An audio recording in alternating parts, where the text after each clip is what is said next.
Welcome to the Spirit School podcast. My name is Danielle Sarank, also known as the Squamish Medium. I created this space to inspire lightworkers to go from fear to clear and get connected to their sacred abilities and spiritual practices. I love supporting women through the creation of their heart-centered spiritual businesses in a way that lights them up and aligns them with their purpose. I am passionate to share all I know about the journey to becoming a professional psychic medium, mentor, and coach for the developing lightworker and spiritual entrepreneur. Through interviews, honest stories of my adventures, and lessons I learned, I hope to empower, inspire, and uplift you and get you excited about your life again. Welcome home.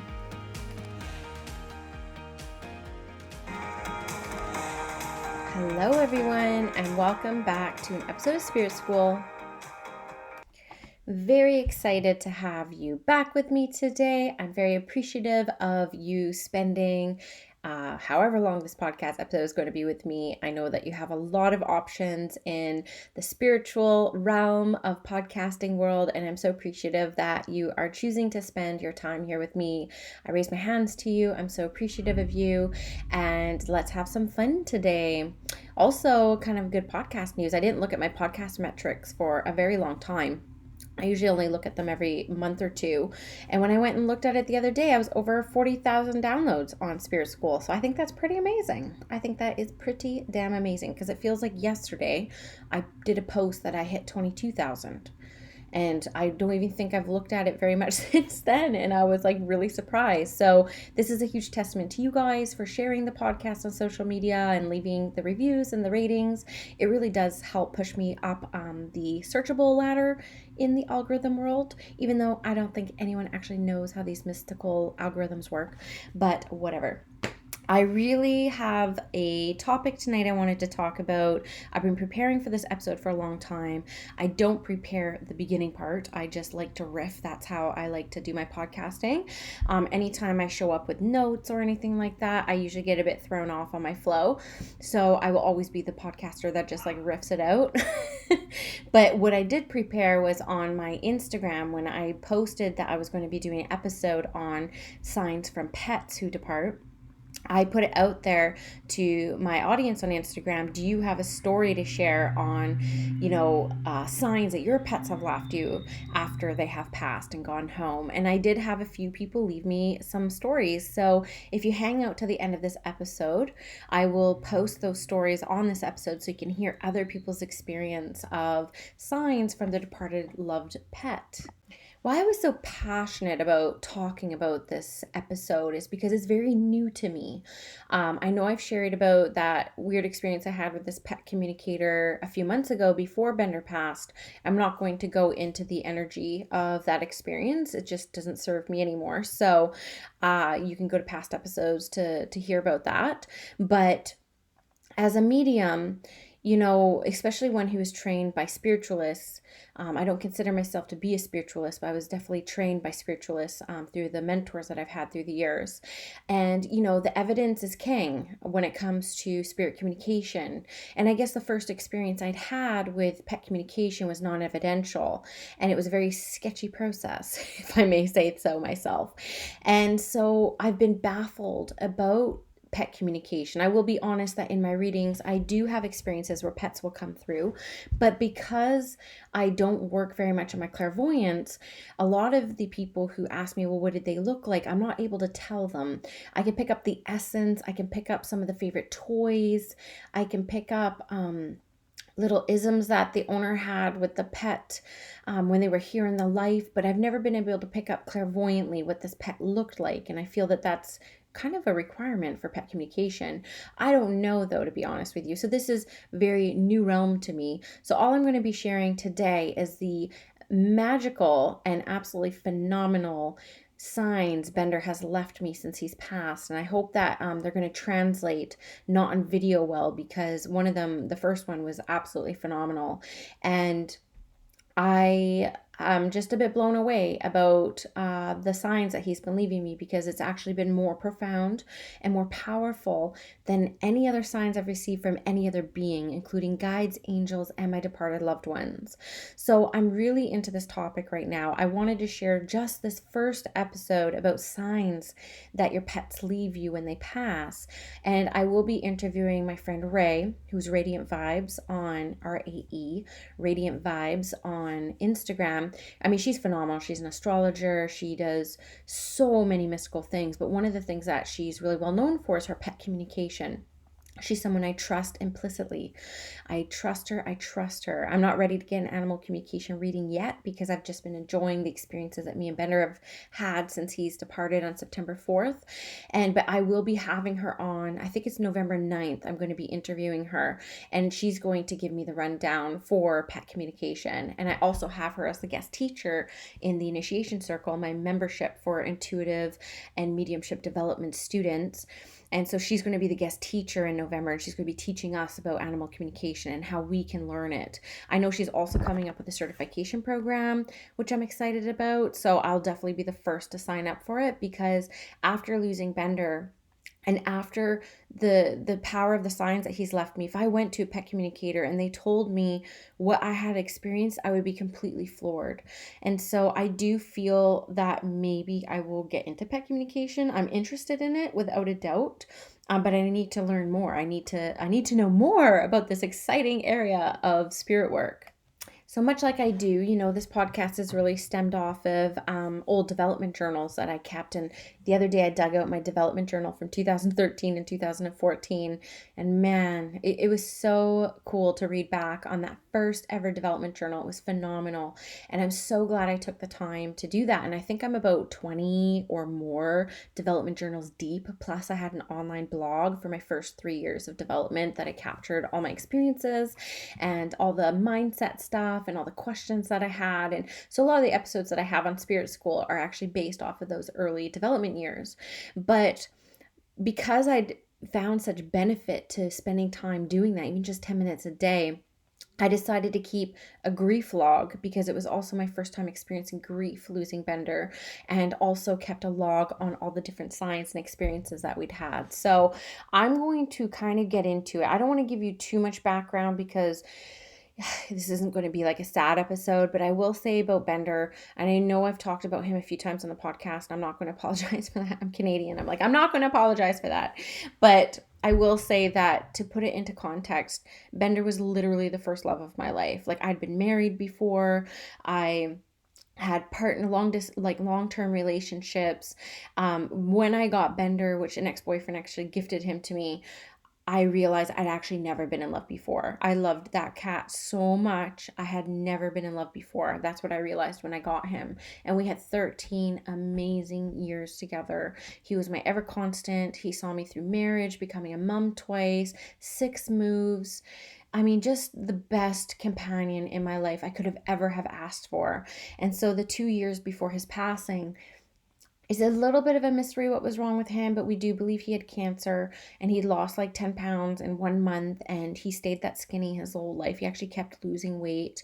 But I think that our love was just so incredibly strong that he literally lived off love for a long time. And I feel like he outlived everything that the vets predicted for him. And I think that was because of the bond that we had. And so just to put it into kind of context, that the day that I lost Bender was like the worst day of my life. The worst day. I had never experienced grief like that in my life. And the grief I experienced after that was by far the most deep grief I could have ever have thought to have experienced. And I feel like I'll never be the same person because of that grief. And my heart goes out to people who have lost parents at a young age, or had lost like siblings, anyone who experienced like this first member family loss at such a young age. I just feel, I just don't know. I mean, it's only been 2 months, but I'm like, will I ever be the same? Like, will I ever take a deep breath again? Will I ever be not scared to lose the next person now? Because I feel at 38, I've been very fortunate in my life. I've only, lost my grandparents, and I'm sad I lost my grandparents, don't get me wrong, but It's not the same kind of grief. And I actually, people have told me through Instagram after I posted about Bender's loss that the grief of a pet is completely different. So I don't know. I mean, I don't want to find out.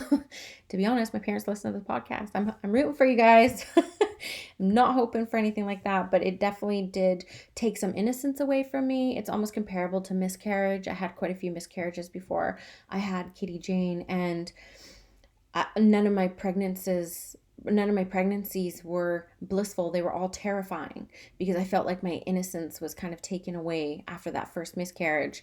And so I feel like it's kind of the same with grief, where I feel like my innocence in life and death has been kind of taken away, if that's the right way to kind of phrase it. So, but this episode is not about grief. You can check out my past episode for that if you're interested in that.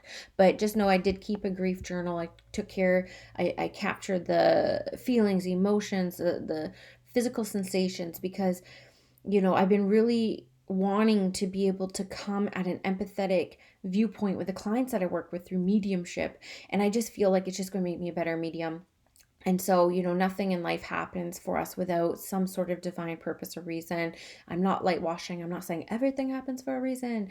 But if you can take away some sort of blessing through the tragic experiences that we have in life, then we're better for it, right? So let's just get started. So I lost Bender at 10:36 a.m. on September 4th, 2020. And this was a grief that kind of hit me up on the side of the head. I actually had a mentorship session planned the next day on the Saturday. It was a Friday that I lost him. And I was like, you know what? Give me till Monday. And we met on the Monday, and I got through it, and I showed up. I always show up for my clients. I can always show up for my clients. I don't know how I do it, but I always show up for my clients no matter how I'm feeling or what's going on in my life. But it made me realize, like, whoa, I need some time off. And so I had to reschedule 2 weeks worth of sessions for people because the grief was way deeper than I was expecting it to be.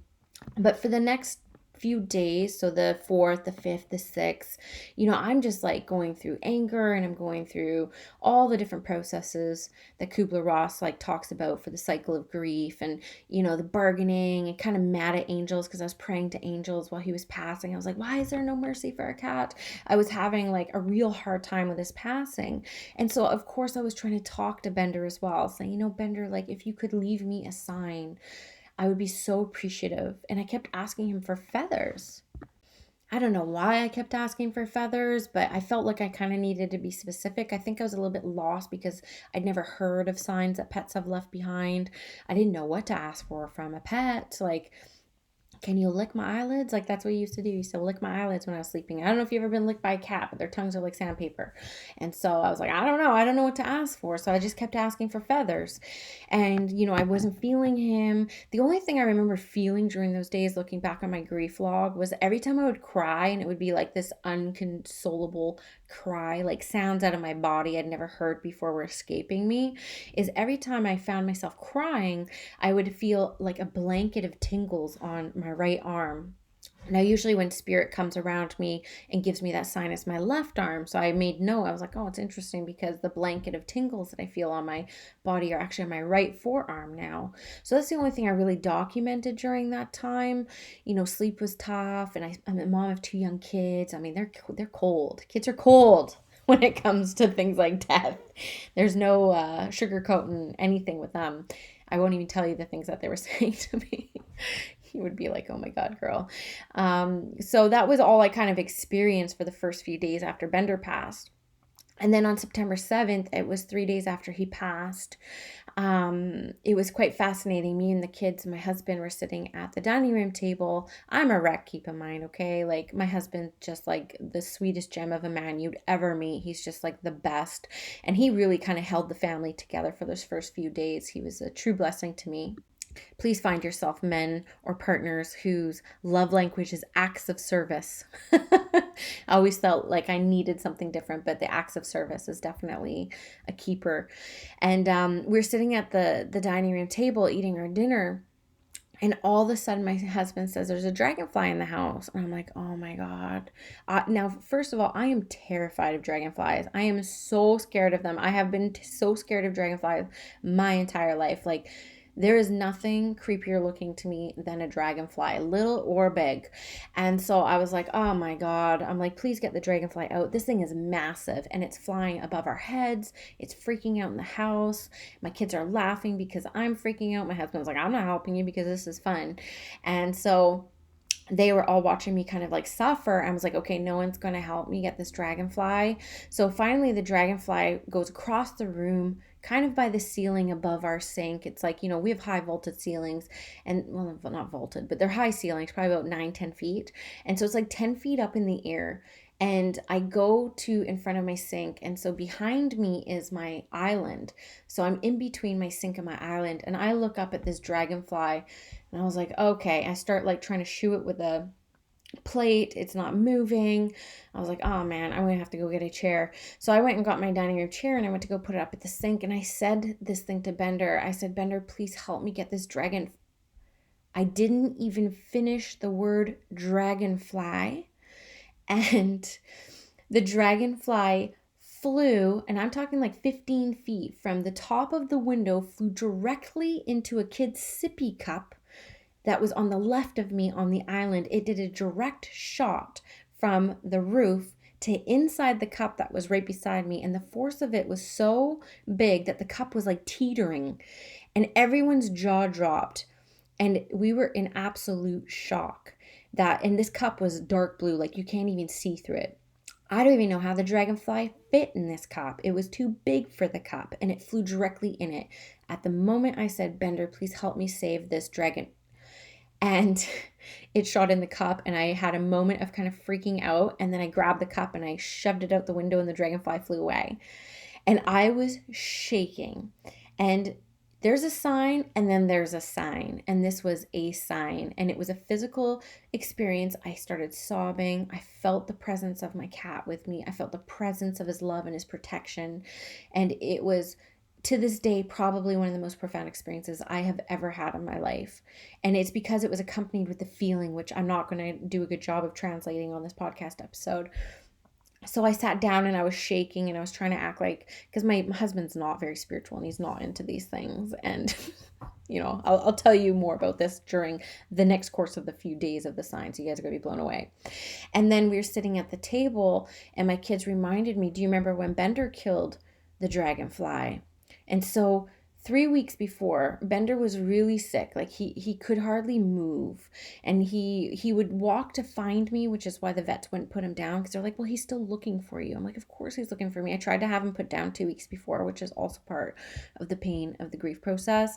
I was just like, kept taking him to the vet. I'm like, this can't be good for him. Like, this has to be it, right? No, it gets much worse. I'm like, worse? It can't get worse. And so I came home one day from doing something a few weeks before Bender passed. And in the middle of my freaking floor of my living room, there's a decapitated dragonfly that is massive. And I looked at my husband. I was like, why is there a dead decapitated dragonfly on the floor? And he looked at me. He's like, Danielle? Well, my husband calls me D. He's like, D, I don't know where that cat was, but this dragonfly landed on the ground and this cat came flying from God knows where, jumped on the dragonfly and decapitated it and then walked away. And I had to laugh because I've never seen Bender kill a bug in my life. And like he would have a spider crawl on his paw and he would never have killed it. But my family, because I'm so scared of some bugs, they just kept it there because they wanted to watch me squirm. And so this decapitated dragonfly a couple weeks before Bender died was like literally on the floor for 2 days until I finally picked it up. I was like, okay, no one's helping me. I'm going to pick up this freaking dead dragonfly. And it was so gross. And it was so crunchy and it was like, ugh. And so when that happened, my girl said to me, do you remember Bender killed that dragonfly? And then I started weeping even more. I was like, oh my God, he sent me a dragonfly. I mean, it was just so profound of an experience. And I didn't say anything about it that day, but I took a voice memo right away. I was like, I can't forget this moment. And I had to get my kids in for the bath. This is the hard thing about being a grieving mom because like you still have to go on with life, which is like the hardest part about grieving. And I just took a voice memo with the bath running, talking about everything I felt, everything I experienced, because I needed to capture that moment literally in a bottle, no pun intended. So I thanked Bender for the dragonfly. I said, thank you so much for sending me that sign. And it made me better, but made me worse too, right? Like, what can you say? Trying everything not to cry in this episode for you guys. So I felt pretty good about it. I told my parents right away. I was like, I have to tell you about Bender and the dragonfly. I'm like, it was so phenomenal, this experience. Well, my husband took the week off with me. This is how amazing he is. He took the whole week off with me, and we had the kids in daycare. So it was just us all week. And so 2 days after that first dragonfly experience, still very deep in my grief, we decided to celebrate our 10-year wedding anniversary, which was that week, spending a day together. And so he'd bought me a paddleboard for my birthday a few weeks before, and he borrowed one off his friend. So I took him paddleboarding for his first time ever. And we live in a beautiful part of the world where there's lakes all around us. It's just nature. It's stunning. If you've never been to Squamish, please add it to your bucket list because you've never seen anything like it. It's just so stunning here. So we literally drive like 6 minutes up the highway, and we're on a lake and we're paddling around, and my husband's 6'4", and he's a big guy. He's over 200 pounds. He's 6'4". He's a big guy. And so or actually he's 6'3", but lovely man. And so he's trying to get used to this paddleboard, and we're out paddling around this lake. And I said to my husband, I said, do you know that dragonfly the other day was a sign from Bender? And he just like rolls his eyes. He's like, no, it's not. I was like, it is. Trust me, I felt it. And it was a very profound experience for me. So I just wanted to share that with you. And he was like, okay. I'm grieving, so he's not going to fight me on this. So we're paddling, and I stand up on my board, which I don't do often because I'm very scared. And I stand up on my board, and I remember just feeling so full of love, recalling that experience with the dragonfly. And I said to the world of spirit, I want to write a book about signs from pets and the love story of me and Bender. And the second I said that in my head, and I declared that to the world of spirit, not a word of a lie, a dragonfly flew on the front of my paddleboard, and it stayed there for over half an hour. My whole loop around the lake. And my husband wasn't by me at this time, but when I caught up to him, he said, hey, do you see that dragonfly on the front of your board? And I said, I know, he's been there for 30 minutes, or he's been there for a couple minutes. And me and my husband just traveled around the lake and just talked about it. And I have pictures of it, I have videos of it, this little dragonfly just sitting on the front of my board, just cruising along with me. Just at the time I thought about writing that book about Bender, and really trying to understand pet communication. It was a changing point. It was a pivotal moment in my life. And I don't know what my future holds for me, but I don't think my work's ever going to be fully the same after this, in the good way. So another fascinating thing that happened was a few days after the paddleboarding incident with the dragonfly. I was telling my therapist about it. I'm in counseling. I'm a big advocate for counseling. If you can afford it and you can get it, I think that it's something that everyone would benefit from. And I have an amazing counselor I see every other week for the past few years, and it's been phenomenal for me. And I was just telling her about the experiences, and even she was crying on about it. She said that was pretty phenomenal. And so I go downstairs, and my husband's like, Danielle, there's another dragonfly in the house. I'm like, what? He's like, look. And it's like flying around. And then this dragonfly literally sits on the screen of our kids' room. And I didn't want to push my luck and say, Bender, can you help me save the dragonfly again? Because that first experience was so magical. I didn't want to ruin the experience for myself. But what I did do is I have to save this dragonfly. And it's so big. This thing is so massive. And so I actually punched the screen, and I punched it out. And then I slammed the window shut. And that's just how I deal with things, right? Nothing tactful at all there. And so I told my husband, I went upstairs to get something for the kid, and I came back downstairs, and he's like, you didn't tell me that you just punched out the screen. He's like, I just put it back on. And he went to the living room, to the kids' room, to go open the window because it was summer, it was hot, it was September. And not a word of a lie, guys. The dragonfly is back on the screen on the exact same spot I just let it out in. there's no way this dragonfly could have flown in the house. All the windows were closed. We have screens on all the windows. The doors were closed. The same freaking dragonfly. It was massive. And my husband was like, what the hell? And so he ended up punching out the screen. He's like, obviously this dragonfly like is magical or something. So my husband ended up pushing out the screen and letting this thing go. And we were just like completely blown away. He was like a full-on believer after that incident. And all this happened within like 5 days. So about 8 days after Bender passed. So after that, I felt pretty good, guys. Like I felt like, wow, okay, so I asked for feathers and I got dragonflies, and I mean, kind of comical because I'm so scared of them. But people on Instagram are sending me from their oracle card books, like what the dragonfly means, and people are still sending me dragonfly stuff, and I'm so appreciative of that, you guys. Like I just feel like such a normal person. Like I'm just like a regular girl up in Squamish, struggling mom with like 2 kids, just trying to like fumble my way through life. And you guys treat me like I'm gold, like literally. It's hard. It's been hard for me to reconcile the worthiness of just the love that you guys give me. And I have to say, like during the grieving process of Bender, you guys were really, really, really phenomenal. And so it's not lost on me. It's not wasted on me. I'm genuinely like filled with love thanks to the love that you guys gave me, and I can't say enough about it.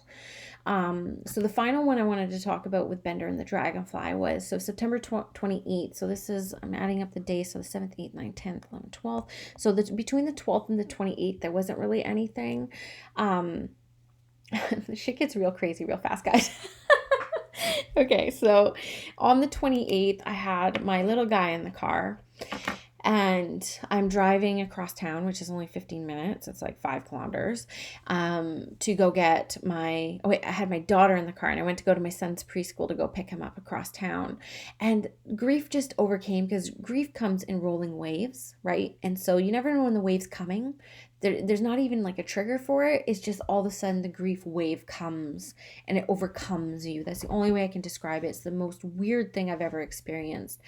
And so I was about to turn the corner to get off the highway to go get my son, and a wave of grief just came, and I just started crying. And I just started saying, Bender, I miss you so much. See, I'm crying. Okay, quick break there. And I just started saying, Bender, I miss you so much. Like, you have no idea how much I miss you. Okay, another break. I will get through this episode, I promise. Okay, so I was like just saying to him that I miss him so much. And I do. Even today, I miss him so incredibly much. And I stop at this red light and literally, trying to hold it together for the kids. And then the truck in front of me, there was a flatbed truck right in front of me. Not a word of a lie. I was at this red light, and this dragonfly sits on the back of the truck bed right in front of me, guys. And I was so overcome with love. And then I looked down at my ODO, and I had 111 kilometers left. So I had the dragonfly there and the 111. And then even when the light turned green and we went, the dragonfly flew right in front of my car, so between me and the truck, and it literally flew there for like 20 seconds, which is a long time when you're like in traffic. And so that was like the last dragonfly sign I had from Bender. So I'm recording this on October 19th, and that was September 28th. And pretty phenomenal stuff, and just blown away. And of course, I felt him and I've dreamt about him, but nothing compared to these dragonfly incidences. And the final thing that I'm going to say about Bender's magic he's brought to me since he's transitioned home, where I'm sure he'll wait for me to get home. And I know he'll be the first to greet me when I get there. And I've put in a special request for that. But there's actually so much. So I'll tell you too, I got Bender's ashes back. Of course, I spared no expense with that kitty's afterlife care. And so I actually ordered a black box, because if you if you know me. I'm always in black and I love black. And so I ordered a black box and I got his remains, and I had my parents go pick them up for me because I was like a wreck. I was like, can you please go get Bender for me? And they're just like the best parents. So they did. And my dad had gifted me this little cat meditating statue. It's like this wood cat meditating statue. And when I opened up the box that held Bender's remains, not a word of a freaking lie, guys. The box that his remains were in and this cat statue my dad gifted me, which he bought a few years ago, were the exact same stain and grain. It was phenomenal. So it literally looks like, because the cat statue my dad got me is on top of the urn that Bender's in, which I ordered it black, but it was like this kind of like red brown that it came in, and it matched the cat statue perfectly. And I thought that was kind of cool too. And my parents have had a few dragonfly instances as well, which has been really cool. And my parents took Bender's loss as hard as me. In fact, harder than my husband and my kids. So, I'm just really close with them, and it was yeah, it was a time. So fast forward a couple more weeks, we're in October, and I told my husband, I said, Bender's been my first pet, really, like my first pet that's like all mine, and I work at home, not just because of COVID, but, I quit my corporate career to do this work full time in February. Quit in January, started in February, and all my work is online now. So I actually feel at home the loss of the pet. And I told him, I said, it's hard being here because whenever I would be in between sessions, it would be me and Bender, and like now he's not here. Like I actually find myself less motivated to do anything. I wasn't leaving the house. I wasn't really, creating all the new things for my business I was hoping I would do. I was just like in this energetic funk. And I said, I really think I want a dog. And so that week we started talking about dogs. We started talking about breeds. He was like, well, it's a lot of work. I'm like, well, I'm prepared for it. I'm home all the time. And I only take 2, maybe 3 clients a day. So like, that's actually a lot of time to myself. Don't tell him that because I don't do anything around the house. But I just said, I definitely feel like I want a dog. And we kind of landed that we wanted a Labrador retriever, but we wanted a black lab. And when we started looking into it and we started looking at the lab breeders in British Columbia, we couldn't find one that didn't have a wait list to 2024. I don't even know how you can keep a wait list for a puppy like that, but they're all waitlisted apparently. Or else, people who were breeding labs didn't breed for non-hunting dogs. So we kind of were like, okay, well, we reached out to a few rescue centers. We reached out to a few lab breeders. It seemed damn near impossible. So that Friday, I said to Bender in heaven, I said, Bender, me and Nick, my husband, we really want a black lab dog. Can you help us find a black lab puppy, or one that's 1 or 2 years old? Like, we're willing to go up to 2 years old. And I just left it there, but we kind of consigned, and through the weekend, we basically like started looking at other breeds because we're like, okay, we're probably not going to go black lab puppy. Even the rescue center, we said we have never had a lab come in, but we'll keep you in mind. And so we kind of go about the weekend and we were looking up lazy dog breeds because even though we live in the outdoor recreation capital of Canada, we're not that outdoorsy. And so we started looking at the Bernese Mountain Dog and can't even get those. And so it was just kind of like, I was even looking at this dog from like South Korea that needed surgery. Like I was just so serious about getting a dog. And come Tuesday morning, so I asked Bender on Friday, come Tuesday morning, somebody tagged me in a post in town at a local rescue center who posted a picture of a black lab dog who was 5 months old, named Opal, and that they were going to be up for adoption. So I posted on it and I sent a DM, and I ended up calling the phone number right away. And I don't know about you guys, but I don't know if anyone's still a phone caller. I'm definitely not a phone caller, but I just called the number on the Facebook page and woman answered right away. I said, hi, yeah, me and my husband were looking at a black lab puppy, and I noticed that you guys have one, and we would like to get to know it and see if it would be a good fit for our family. And the lady said to me, honey, I have over 50 messages about this black lab dog, and I'll tell you what, you're the first to call, so she's all yours. I'll bring her by in 4 hours. And I almost died. I was like, 4 hours? Oh, today?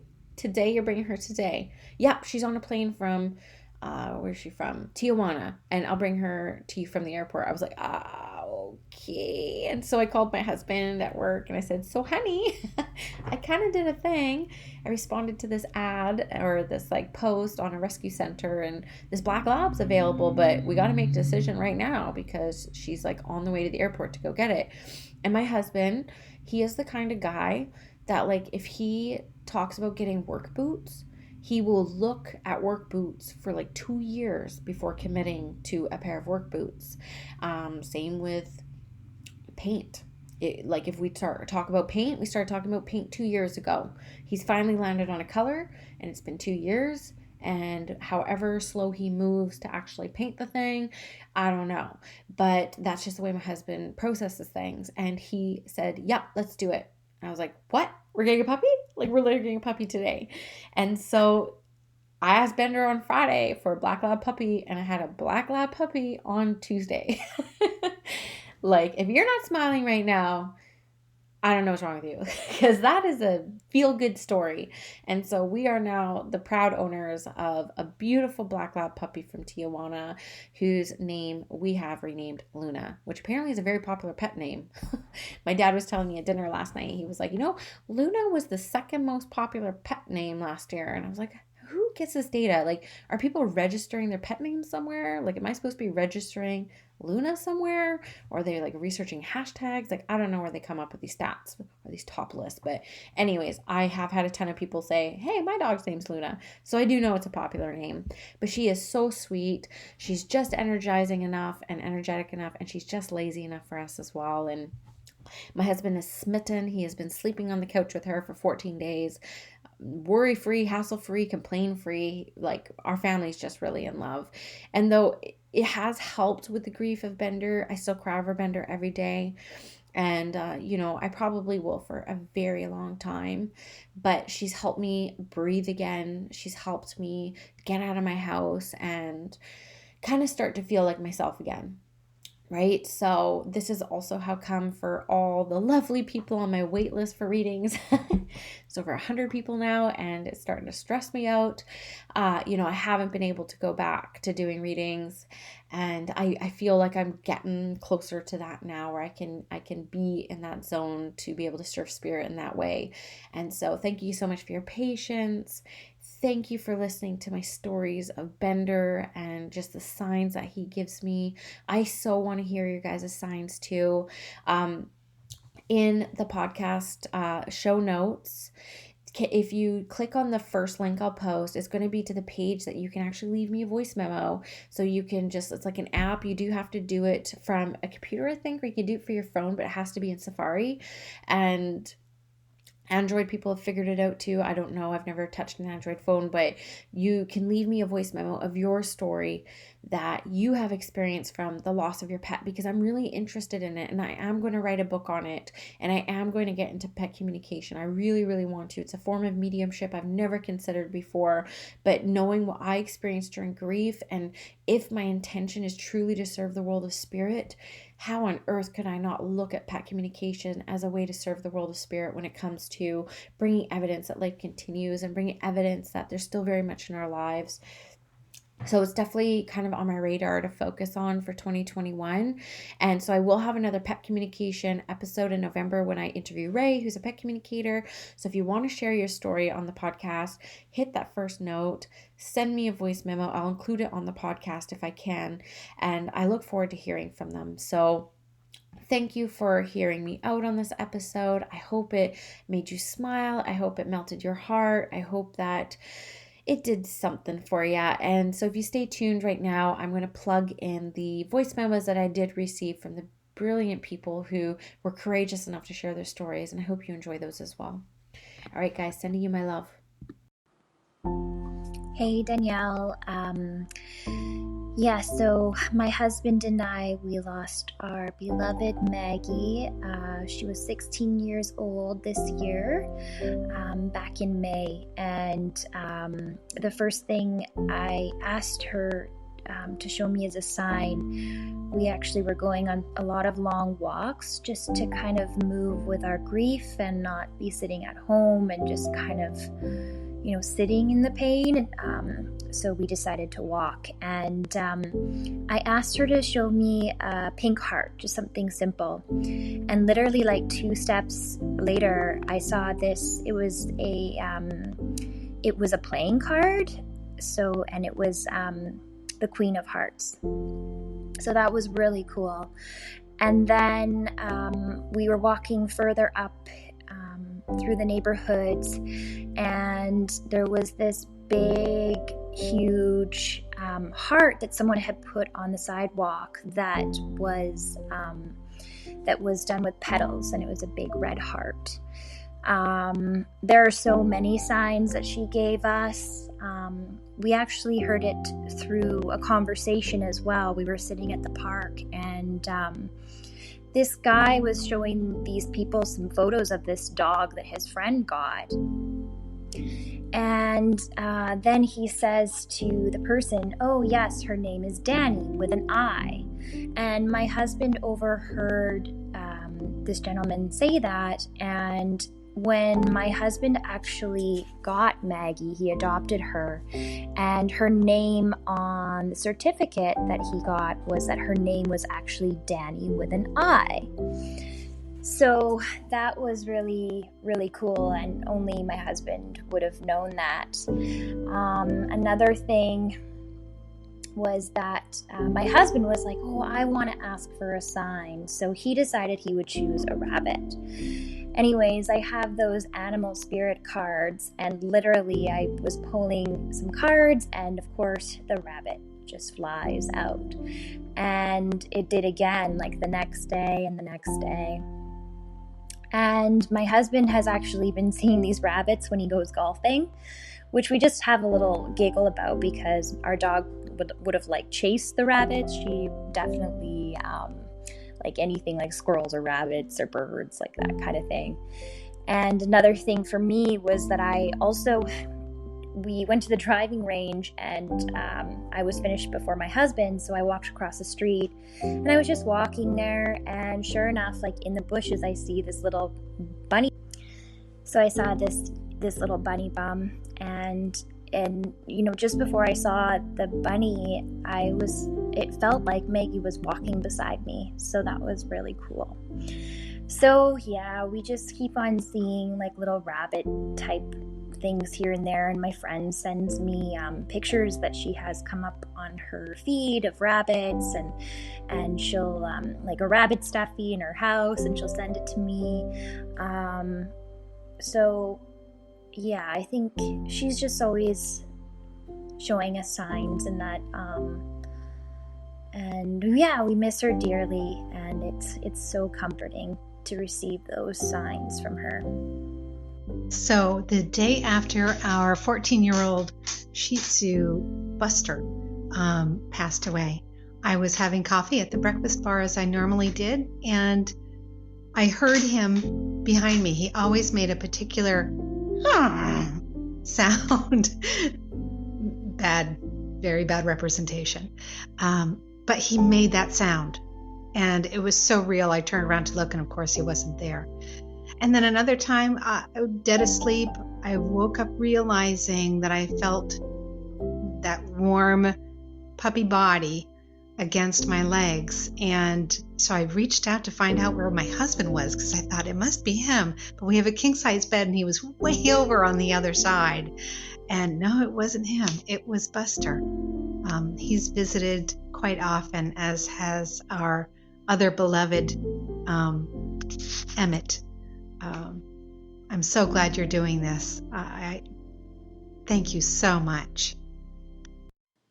Years ago, when my husband and I were first married, we had our first dog together, and she got sick, and it was time to put her down, and I was so ridden with guilt of putting our dog down. And, that self-talk of, how can you kill your dog? And she's not that sick, all that kind of stuff. So I felt like that for a long time. Within a few months, I had a dream about her. And in this dream, she appeared. But more than that, it was just like this feeling I got that she's saying, I'm happy, I'm free, I'm pain-free. you did nothing wrong. It all worked out. I feel wonderful again, that kind of thing. And after that dream, I let go of the guilt. It was amazing and very special. So when my sweet girl Ebby passed away, my very good friend and I were there for her transition. The next day after her passing, a hummingbird flew into my kitchen, and although we tried to save the little bird, nobody could, and she flew around my kitchen and she did eventually die. That same day when my friend went home, there was a hummingbird dead on her front step. So obviously the power of hummingbirds was very, very big. After that, I just had a steady stream of hummingbirds coming to my place where I never had any before. And now I see hummingbirds all the time, every day, and I hear them, and I know it's my sweet Ebby. I really hope you guys have enjoyed these stories from my Spirit School listeners, who are just the best listeners in the world, truly. I have so enjoyed hearing these stories. I look forward to hearing more, and I just love you guys, and I hope that you have a fantastic week, and I'm wishing you the best.